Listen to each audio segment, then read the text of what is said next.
गरीब की Christmas.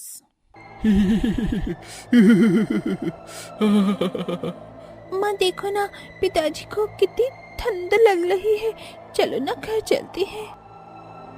Lisa, आज से ये सड़क ही हमारा घर है। वो देखो, वो जो तारे टिमटिमाते हुए दिख रहे हैं ना, वो आसमान ही इस घर की छत है। दिसंबर का महीना शुरू हो चुका था। सड़क के हर तरफ घना कोहरा छाया हुआ था। कड़ाके की ठंड पड़ रही थी। ऐसे में गरीब जॉनी का परिवार, पत्नी रोजी और 6 साल की मासूम लीजा सड़क पर सोई थी। इतने में एक पुलिस वाला वहां आता है और जॉनी को जोर से डंडा मारता है। जॉनी तड़प उठता है। माँ! ओह जीसस, जॉनी तुम ठीक तो हो? अरे चलो चलो, उठो यहाँ से, ये जगह खाली करो। तुम यहाँ नहीं सो सकते। नहीं, ये हमारा घर है।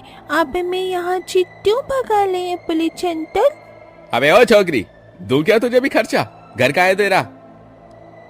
घर की बात सुनकर रोजी रोने लगती है। घर तो है ही नहीं। साहब, हमें यहाँ से मत भगाइए, थोड़ी तो तरस खाओ। हम गरीबों पर ही क्यों जोर आजमाते हैं आप? 2 कौड़ी का भिखारी, ये सड़क क्या तेरे बाप की है जो यहाँ आकर जम गए हो? चलो उठो यहाँ से, सड़क पर क्रिसमस ट्री लगेगा। क्रिसमस का नाम सुनकर लीजा की आंखें चमक उठती हैं। माँ, क्रिसमस आने वाली है, इस बार हम क्रिसमस मनाएंगे ना? लीजा जैसे ही क्रिसमस ट्री छूती है, पुलिस वाला उसे धक्का दे देता है। साहब, गॉड से डरो, वो सब देख रहा है।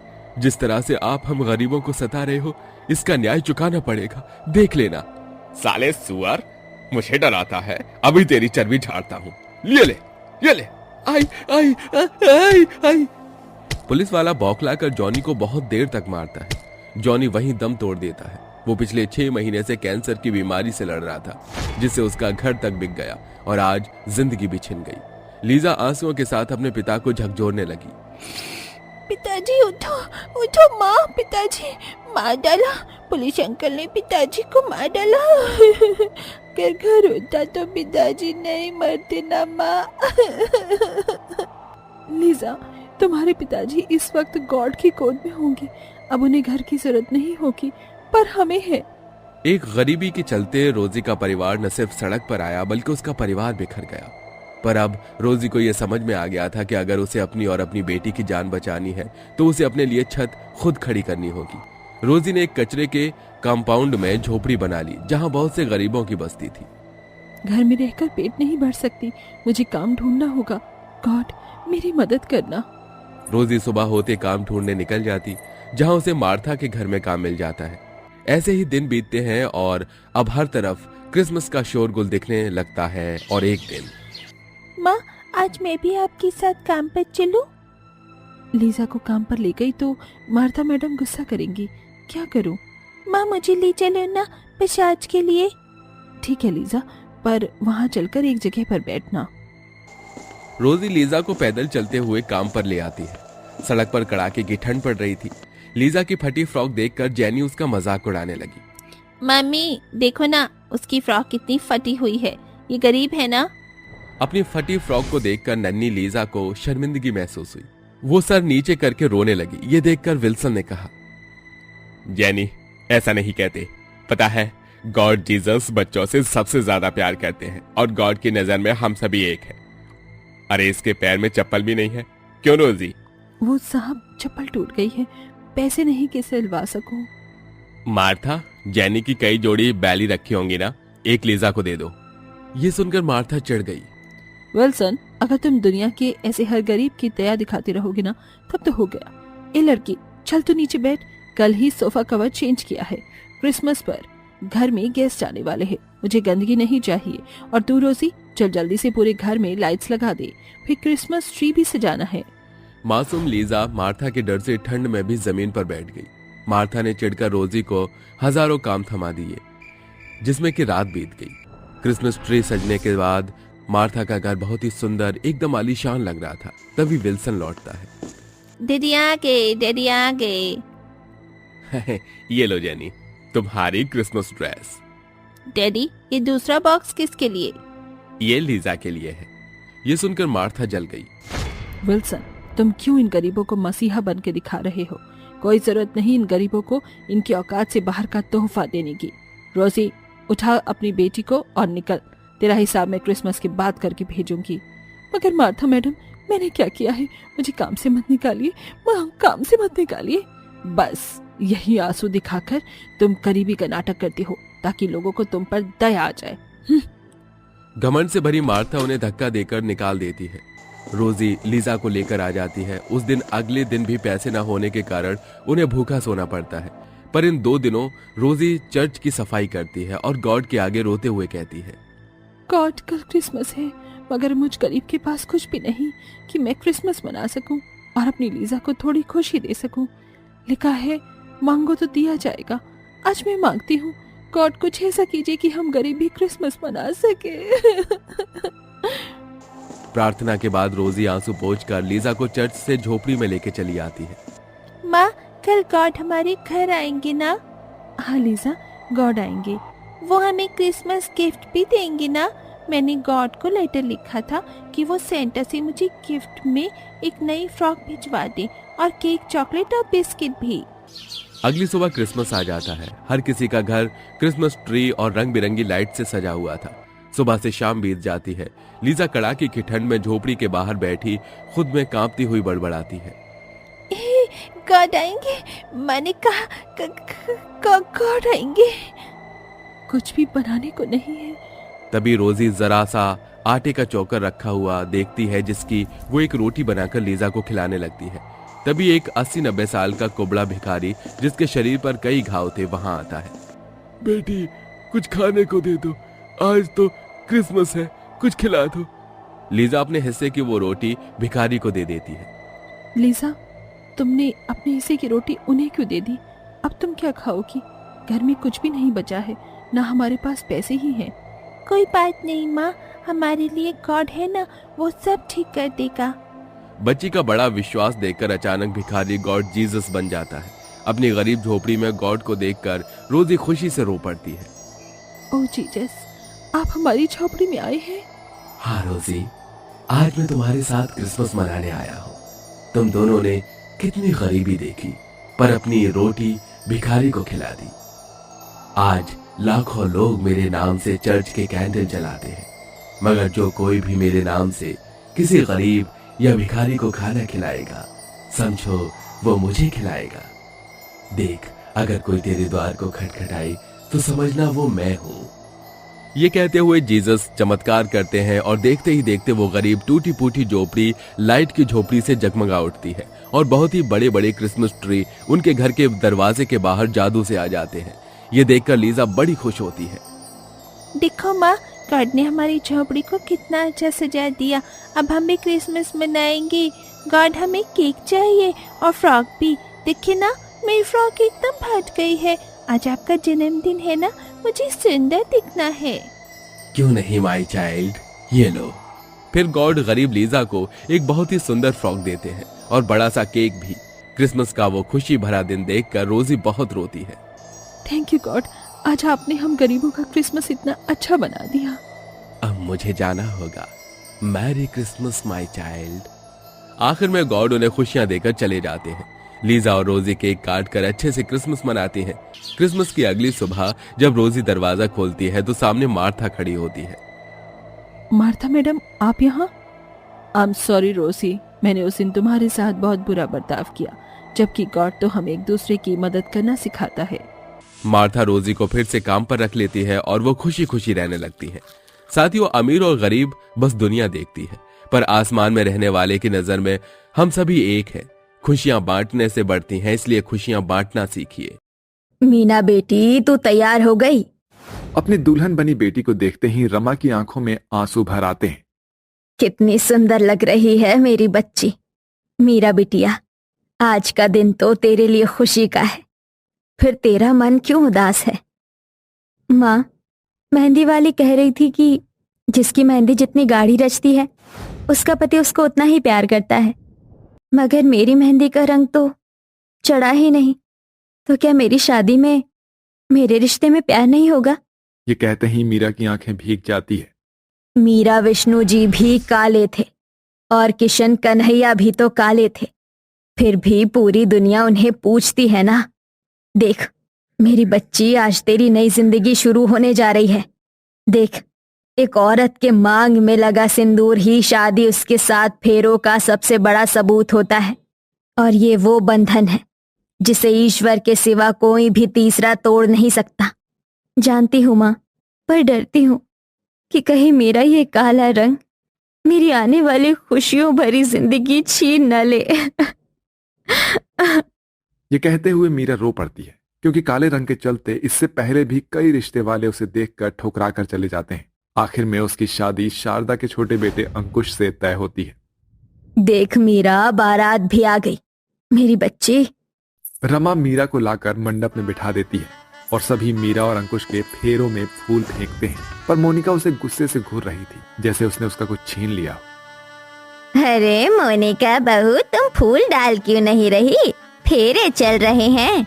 पता नहीं मेरी सास ने इस काली कलूटी में क्या देख लिया जो मेरे सोने से देवर को इस काली गवार के पल्ले बांध दिया। मोनिका, वैसे ये मंडप और फेरे देखकर मुझे हमारी शादी याद आ गई। हाँ, कैसे भूल सकती हूँ उस बर्बादी के दिन को। पता नहीं मम्मी डैडी ने तुम में क्या देख लिया जो मेरी शादी तुम जैसे बैटरी से कर दी। तुम मुझे डिजर्व ही नहीं करते। कहाँ मैं इतनी गुड लुकिंग मॉडर्न हॉट गोरी, और कहाँ तुम कलुए से। मोनिका को अपने गोरे रंग और सुंदरता का बहुत घमंड था, जिसका घमंड वो हमेशा दिलीप पर दिखाती थी। असल में मोनिका अंकुश को पसंद करती थी क्योंकि वो सुंदर था। थोड़ी देर में बारात दुल्हन को लेकर लौटती है। बड़ी बहू, अपनी देवरानी का स्वागत करो। सासू माँ, मैं? हाँ तुम, आखिर तुम जेठानी हो। क्या दिन देखने पड़ रहे हैं। अपने गोरे हाथों से इस काली कलूटन का स्वागत करना पड़ रहा है। माँ, मैं अब और नहीं रुकने वाला हूँ, मैं थक गया हूँ। अरे अंकुश, सुन तो बेटा, इसे क्या हो गया? गुस्से में पैर पटक कर अंकुश कमरे में जाता है। रस्में खत्म होने के बाद मीरा भी कमरे में आती है। तभी उसकी चूड़ियों की आवाज से अंकुश चिढ़ जाता है और उसकी कलाई मरोड़ कर कहता है, काली कलूटन, बंद करिए शोर। अंकुश जी छोड़िए मेरा हाथ, मुझे दर्द हो रहा है। आओ, आओ। अंकुश मीरा की चूड़ी तोड़ देता है और दरवाजे पर खड़ी जेठानी ये देखकर बोलती है, अरे वाह, यहाँ तो माहौल पहले से ही गर्म है। मुझे आग डालने की क्या जरूरत, जो काम मैं शादी के इतने सालों में नहीं कर पाई, अब मेरा वो काम मेरी काली देवरानी करवाएगी। अंकुश जी, आप मेरे साथ ऐसा क्यों कर रहे हैं? क्या मैं आपको पसंद नहीं थी? नहीं नहीं नहीं, नफरत करता हूं मैं तुझसे। मैं तुझे अपनी पत्नी का दर्जा कभी नहीं दूंगा, कभी भी नहीं। ये कहते हुए अंकुश दूध का गिलास तोड़कर कमरे से चला जाता है। अपने टूटे रिश्ते के लिए बेचारी वो काली बहू रात भर तकिया भिगोती है। वही मोनिका छत पर जाती है। अरे देवर जी, आज आपकी सुहागरात है और आप यहाँ हैं। वैसे देवर जी, मीरा के साथ आपकी जरा भी जोड़ी नहीं लग रही है। कहाँ आप इतने हैंडसम, आपसे तो कोई भी लड़की पट जाए। मम्मी जी और पापा जी ने आपके साथ बड़ा ही गलत किया, बांध दिया उस काली भैंस से। मगर मैं हूं ना, आपकी भाभी। उस वक्त अंकुश शराब के नशे में धुत था। क्या सही क्या गलत उसे कुछ भी नहीं सोचता, जिसका फायदा उठाकर मोनिका उसके करीब आ जाती है और देवर भाभी के रिश्ते को कलंक से भर देती है। सुबह के 5 बजे अंकुश की आंख खुलती है। वो खुद को मोनिका के करीब बदहाल देखकर घबरा जाता है। भाभी, आप? गुड मॉर्निंग देवर जी। वैसे कल रात बड़ी अच्छी थी। मोनिका की इन बातों ने अंकुश के उन गलतियों को बढ़ावा दे दिया। उस दिन से दोनों का नाजायज रिश्ता शुरू हो जाता है। दिन बीतते गए, पर मीरा हमेशा पति के प्यार को तरसती रहती थी, मगर अंकुश ने उसकी तरफ कभी भी नहीं देखा। अंकुश जी, आज तो आपकी छुट्टी है, हम कहीं घूमने चले? तुमने अपनी शक्ल देखी है? तुम जैसी काली कलूटी बैंगन लूटी के साथ जाकर मुझे अपनी बेइज्जती नहीं करवानी।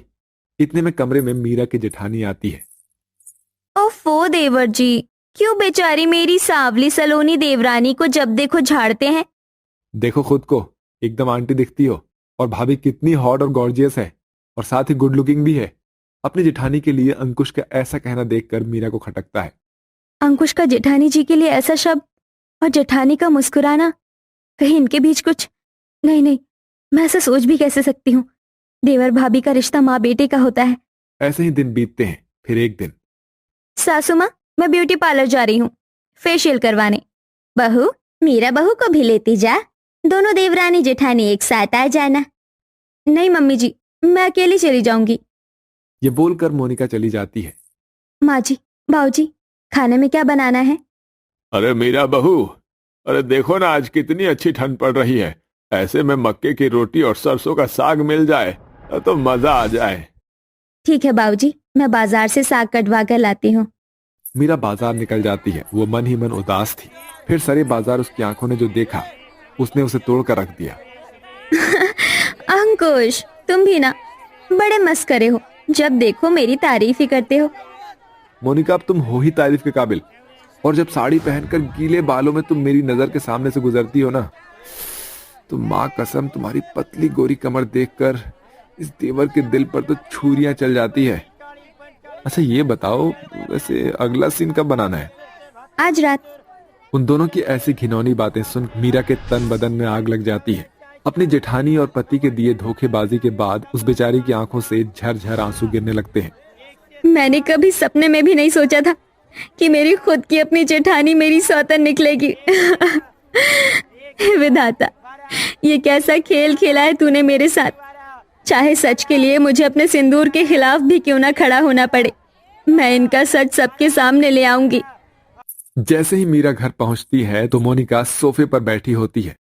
अरे मीरा बहू, आओ, तुम्हें खुशखबरी देनी है।